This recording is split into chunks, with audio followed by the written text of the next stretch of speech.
Welcome to Rohit talks. ఈ రోజు మన టాపిక్ ఏంటంటే టీఎస్ఎంసెట్లో వెబ్ ఆప్షన్స్ ఎలా పెట్టుకోవాలి, ఎన్ని పెట్టుకోవాలి, అండ్ మనం ఏ మిస్టేక్స్ అవాయిడ్ చేస్తే మనకి సీట్ ఫస్ట్ ఫేజ్లోనే వస్తుంది, అండ్ ఏదన్నా ఫీజ్ ఎర్రర్స్ ఉంటే ఎలా రికవరీ చేసుకోవాలి అనే దాని గురించి ఈరోజు మనం మాట్లాడుకోబోతున్నాం.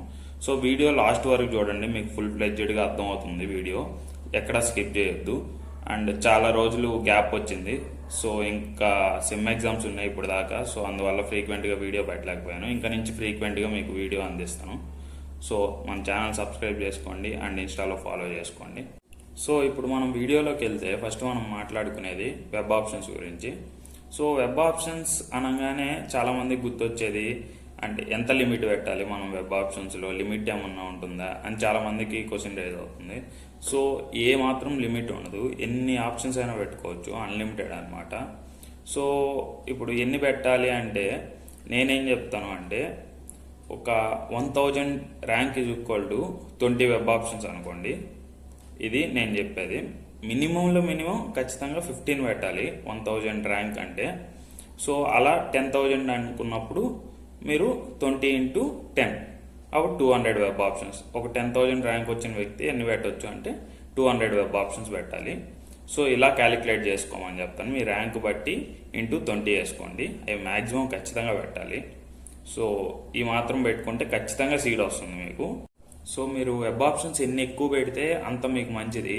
సో మీరు ఎంత కష్టపడి ఎగ్జామ్ రాసినా కానీ ఇక్కడ వెబ్ ఆప్షన్స్ లైట్ తీసుకున్నారంటే మీ సీట్ కూడా లైట్ తీసుకోవాల్సి వస్తుంది.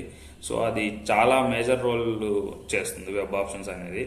సో నేను చెప్పేది minimum 1K rank equal to 20 web options. ఎన్ని పెట్టాలా అంటే 10,000 ర్యాంక్ 200 వెబ్ ఆప్షన్స్ పెట్టాలి అంటే పెట్టాలి.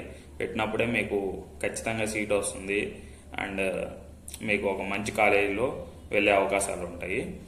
అండ్ మీరు పెట్టే విధానం ఎలా ఉండాలంటే ఖచ్చితంగా అంటే ఆ 200 వెబ్ ఆప్షన్స్ అనేది మీరు ఎలా పడితే అలా పెట్టారు అనుకోండి. ఫస్ట్ BVRIT అని పెట్టారు, సెకండ్ JNTU అని పెట్టారు అనుకోండి. మీకు ఒక 2K ర్యాంక్ వచ్చింది, మీకు ఖచ్చితంగా JNTUలో వస్తుంది. మీరు అది ఎక్కడో తీసుకెళ్ళి కింద పెట్టారంటే మీకు ర్యాంక్ ఈక్వల్ టు JNTUలో వస్తుంది కదా అని వాడు కన్సిడర్ చేసి మీరు అక్కడ ప్రయారిటీ ఎలా అయితే లైన్ బై లైన్ పెట్టున్నారో అదే తీసుకుంటాడు. సో మీరు ఫస్ట్ BVRIT పెట్టున్నారు కాబట్టి BVRITలో సీట్ వచ్చేస్తుంది. వాడికి మీకు సంబంధమే లేదు, మీరు కింద పెట్టారని వాడేమి చూసి కరెక్షన్ చేసుకొని దాని పైకి పంపించుకొని చేయడు. సో మీరు పెట్టే ప్రయారిటీయే మీరు ఎలా అయితే ఎంచుకుంటారో ముందు రాసి పెట్టుకుంటారు కదా ఇన్ని రోజులు సెర్చ్ చేసి, ఆ కాలేజీల ప్రకారం పెట్టుకోండి. మీరు ఫస్ట్ ఏ కాలేజ్ అనుకుంటున్నారు, సెకండ్ ఏ కాలేజ్ అనుకుంటున్నారు, థర్డ్ ఏ కాలేజ్ అనుకుంటున్నారు. సో ఈ విధంగా పెట్టుకుంటేనే మీకు మంచి సీట్ వస్తుంది. సో చాలామందికి క్లారిటీ లేదనుకోండి, అంటే ఏ కాలేజీలు పెట్టుకోవాలి, మాకు 10K ర్యాంక్ వచ్చింది ఇంకా కూడా సరిగ్గా క్లారిటీ లేదనుకోండి. నేను నెక్స్ట్ వీడియో అదే తీద్దాం అనుకున్నాను. అంటే 10K, 20K, 10 to 20K, 20 to 30K అట్లా నార్మల్గా ఈ రేంజ్లో వాళ్ళకి ఏ కాలేజెస్ పెట్టుకోవాలి అనేది. సో మీరు మన ఛానల్ని సబ్స్క్రైబ్ చేసి పెట్టుకోండి. ఈ వీడియోకి ఒక లైక్ వేయండి.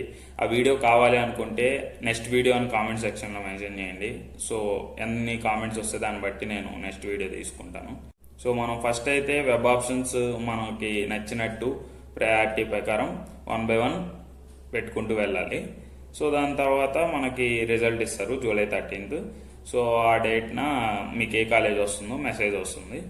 సో ఆ కాలేజ్ బట్టి మీరు ఫీజు అనేది కట్టాల్సి వస్తుంది. ఫర్ సపోజ్ మీకు ఒక కాలేజ్ వచ్చింది X అనే కాలేజు, ఆ కాలేజ్ ఫీజు 1 lakh అనుకోండి.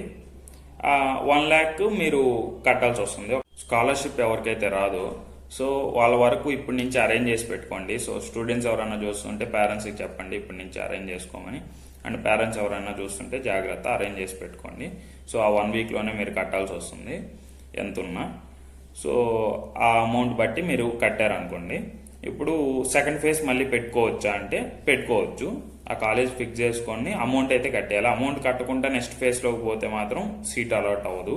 అక్కడి నుంచి మీరు క్యాన్సిల్ అయిపోయినట్టే కౌన్సిలింగ్ నుంచి. సో అమౌంట్ అయితే కట్టాల్సిందే ఖచ్చితంగా. కడితేనే నెక్స్ట్ ఫేజ్కి మీరు ఎలిజిబుల్ అవుతారు. సో నెక్స్ట్ ఫేజ్లో ఇంకో కాలేజ్ వచ్చింది Y అనే కాలేజు. ఇప్పుడు ఆ కాలేజ్కి 1,20,000 ఉందనుకోండి ఫీజు. ఇంకో 20,000 మీరు ఎక్స్ట్రాగా పే చేస్తే సరిపోతుంది. ఒకవేళ 80,000 ఉంది, అప్పుడు ఏమవుతుంది అంటే మీకు 20,000 అనేది రిటర్న్ వేసేస్తారు. సో ఇబ్బంది పడవలేదు ఇది.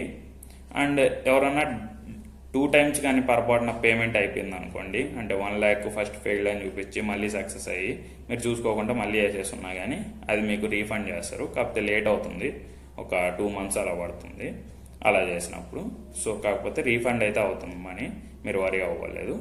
కాకపోతే ఇదంతా ఏం చేయాలంటే మీ పర్సనల్ అకౌంట్ నుంచే చేసుకోండి. అంటే మీ పేరెంట్స్ అకౌంట్, ఒకవేళ మీ పేరెంట్స్కి అకౌంట్ లేదు, యూపీఐ లేదు అనుకుంటే మీ బ్రదర్స్ సిస్టర్స్ వాళ్ళ చేత మాత్రమే చేయించుకోండి. ఎందుకంటే అమౌంట్ మళ్ళీ అదే బ్యాంక్కి రిటర్న్ అవుతుంది. మీరు ఏ బ్యాంక్ నుంచి అయితే పే చేశారో అదే బ్యాంక్ నుంచి రిటర్న్ అవుతుంది అదే బ్యాంక్కి. సో మీరు నెట్ సెంటర్ వాళ్ళ చేత చేయించారంటే అమౌంట్ ఏదన్నా రిటర్న్ అయ్యేవాల్సింది ఉంటే వాళ్ళకే రిటర్న్ అవుతుంది. సో ఇబ్బంది పడతారు. ఎవరు చేత పడితే వాళ్ళ చేత చేయించుకోకండి. మీకు తెలిసిన వాళ్ళ చేతే, నమ్మకం ఉన్న వాళ్ళ చేత చేయించుకోండి పేమెంట్. ఇప్పుడు ఇంకా మేజర్ డౌట్ ఏముంటుందంటే చాలామందికి, ఇప్పుడు సెకండ్ ఫేజ్లో మీరు వై అనే కాలేజ్ వచ్చింది కదా, అది యాక్సెప్ట్ చేశారనుకోండి, ఎక్స్ అనే కాలేజ్ కూడా ఉంటుంది. ఇప్పుడు ఆ రెండిట్లో మా చాయిస్, మా ఇష్టం, దేనికైనా వెళ్ళొచ్చు అనుకుంటారు. సో అలా ఉండదు. వై అనే కాలేజ్ వచ్చేసాక ఎక్స్ అనే కాలేజు వెళ్ళిపోతుంది, అది మీకు ఇంకా లేనట్టు ఆ కాలేజు. సో అప్పుడు ఏం చేయాలి అనేదే మెయిన్ పాయింట్. అందుకే సెకండ్ ఫేజ్లో మీరు ఎలా పెట్టుకోవాలంటే వెబ్ ఆప్షన్స్ ఫస్ట్ ప్రయారిటీ ప్రకారం పెట్టుకుంటారు కదా. ఇప్పుడు 200 ఆప్షన్స్ పెట్టుకోమన్నా మీకు ఒక 110th ఆప్షన్లో సీట్ వచ్చింది అనుకోండి, అంటే ఈసారి సెకండ్ ఫేజ్లో మీరు పెట్టుకోవాల్సింది ఆ 109 ఒకటే పెట్టుకోండి. అంటే ఇంకా 110 కింద అంటే ఇంకా కిందకి ఉన్నట్టే కదా మీరు పెట్టిన ఆర్డర్ ప్రకారం. సో 109th ఆప్షన్కి ఇంకా ఆపేయండి. అప్పుడు దీనికంటే బెటర్ కాలేజ్, దీనికంటే బెటర్ బ్రాంచే వస్తుంది ఖచ్చితంగా. సో అలానే పెట్టుకోండి సెకండ్ ఫేజ్, దీనికంటే బెటర్ పెట్టండి. పొరపాటును కూడా ఏ కాలేజ్ పడితే ఆ కాలేజ్ పెట్టేయకండి మధ్యలో, ఎందుకంటే ఇబ్బంది పడిపోతారు. ఆ కాలేజ్ వచ్చేస్తుంది, ఈ కాలేజ్ ఉండదు. సో ఫస్ట్ మీకు ఏ కాలేజ్ అయితే వస్తుందో దానికంటే బెటర్ కాలేజే పెట్టుకోండి. ఈ కాలేజ్ వచ్చాక ఆ కాలేజ్ ఉండదు, లేకపోతే ఈ బ్రాంచ్ వచ్చాక అదే కాలేజీలో అయినా ఆ బ్రాంచ్ ఉండదు, అది అయితే ఖచ్చితంగా. థర్డ్ ఫేజ్ అయినా అంతే. మీరు ఇప్పుడు సెకండ్ ఫేజ్ ఏమీ రాకపోయినా మళ్ళీ థర్డ్ ఫేజ్ ట్రై చేయొచ్చు. ఏదైనా వచ్చినా కానీ ట్రై చేయొచ్చు. మళ్ళీ దాంట్లో ఇంకో కాలేజ్ వచ్చింది అనుకోండి, జెడ్ అనే కాలేజు, ఓకే ఈ కాలేజు రిమూవ్ అయిపోతుంది, ఆ కాలేజ్ మీకు ఫైనల్ అవుతుంది. సో దీన్ని బట్టి మీరు ప్రిఫర్గా నీట్గా పెట్టుకోండి.